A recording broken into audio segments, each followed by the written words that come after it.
Good morning students. कल जो हमने पाठ पढ़ा था जिसका नाम है अब्बा, उसमें मैंने आपको आधा पाठ समझाया था। अब उसके आगे का आज पढ़ते हैं और उनकी जो उन्होंने कहानी लिखी है उसमें उन्होंने और क्या बताया है वो पढ़ेंगे। 9 वर्ष की उम्र तक मैं अपने माँ बाप के साथ रेड फ्लैग हॉल में रहती थी।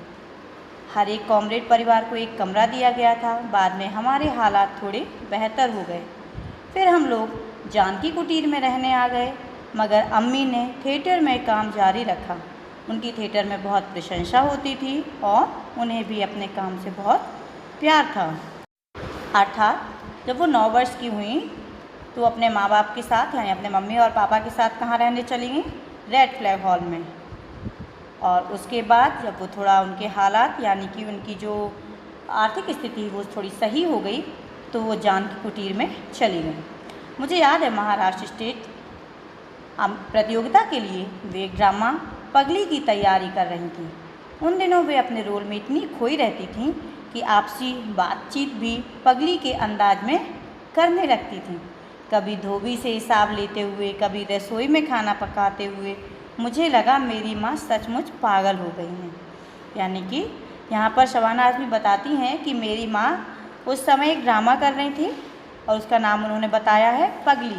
तो उनकी माँ उसी कैरेक्टर में पूरे टाइम रहती थी, चाहे कोई दूध देने वाला आया हो, चाहे वहाँ पर धोबी जैसे कपड़े लेने आया हो धुलने के लिए, या वो घर में अकेली भी हो तब भी। तो वो कहती हैं कि मुझे तो ऐसा लगने लगा था कि अब सचमुच मेरी माँ पागल हो गई हैं। मैं रोते हुए अब्बा के पास गई तो अपनी मेज़ पर बैठे हुए कुछ लिख रहे थे। अपना काम छोड़कर वे मुझे समुद्र के किनारे ले गए।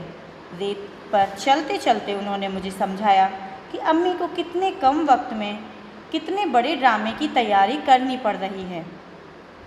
ऐसे में हम सबका, परिवार के हर सदस्य का यह कर्तव्य है कि हम उनकी मदद करें, अन्यथा वे प्रतियोगिता में कैसे जीत पाएंगी। बस फिर क्या था, मैंने जैसे सारी जिम्मेदारी अपने सिर से ले ली हो। अब अम्मी को महाराष्ट्र सरकार ने बेस्ट एक्ट्रेस का अवार्ड मिला तो मैं ऐसे इतरा रही थी जैसे अवार्ड अम्मी ने नहीं मैंने जीता हो। तो वो अब बताती हैं कि मैंने माँ की यह हालत देख करके मैं अपने अब्बा के पास जाती हूँ, यानी अपने पिताजी के पास जाती हूँ और वहाँ पर उनको बताती हूँ कि वो इस तरह कर रहे हैं। तो उनके पिता उनको समझाते हैं कि बेटा उनके पास ड्रामा के लिए क्या है, बहुत कम समय है, तो हमें तो उन्हें उनके साथ में साथ देना चाहिए, उनके काम में साथ देना चाहिए कि वो जल्दी से अपने इस काम को पूरा कर पाएँ, क्योंकि उनके पास उस प्ले के लिए थोड़ा ही समय था। और बाद में उसी चीज़ के लिए यानी जो वो ड्रामा कर रही थी पगली नाम का, उसमें उनको बेस्ट एक्ट्रेस का अवार्ड भी मिला।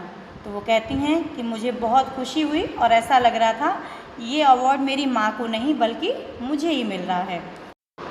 अब्बा तब तक कलम कागज़ पर नहीं रखते जब तक कि डेडलाइन सिर पर ना आ जाए।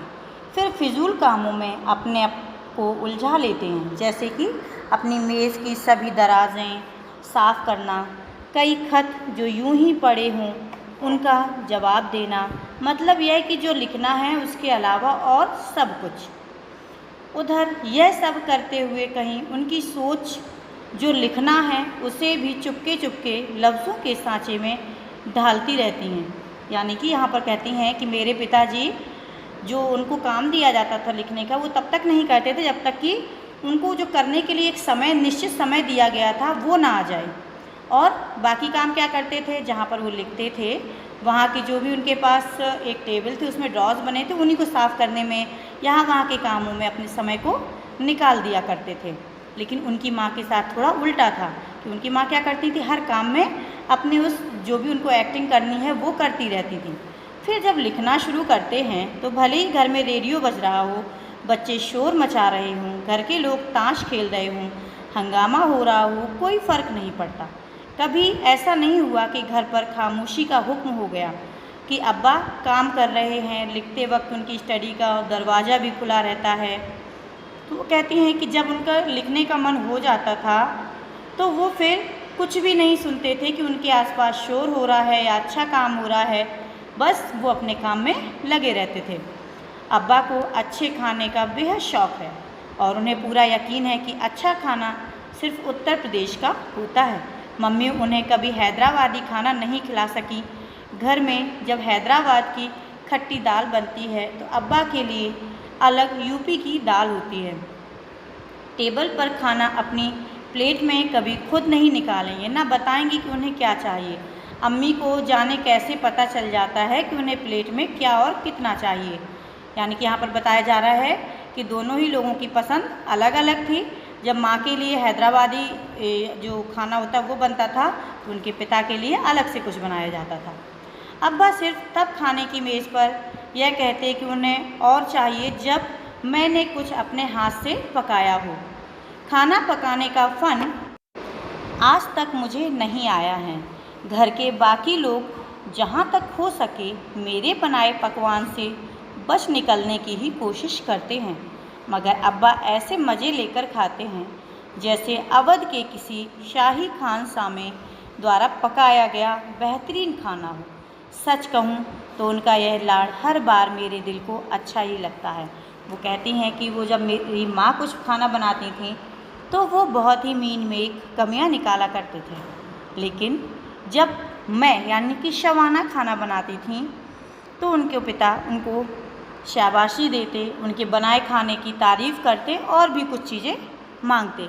तो वो कहती हैं कि मुझे आज भी उनकी ये बातें याद आती हैं कि किस तरह से वो मेरे साथ मुझे प्रेम से, मेरे बनाए खाने को प्रेम से देखते, खाते और ऐसे वहाँ पर दिखाते हमको जैसे कोई खानशाम है, जिसे शेफ़ कहते हैं ना, होटल का जो अच्छा सा कोई शेफ़ होता है बनाने वाला, तो इस तरह से खाना बनाया हो किसी ने, वो मेरे खाने को इस तरह समझ करके खाया करते थे।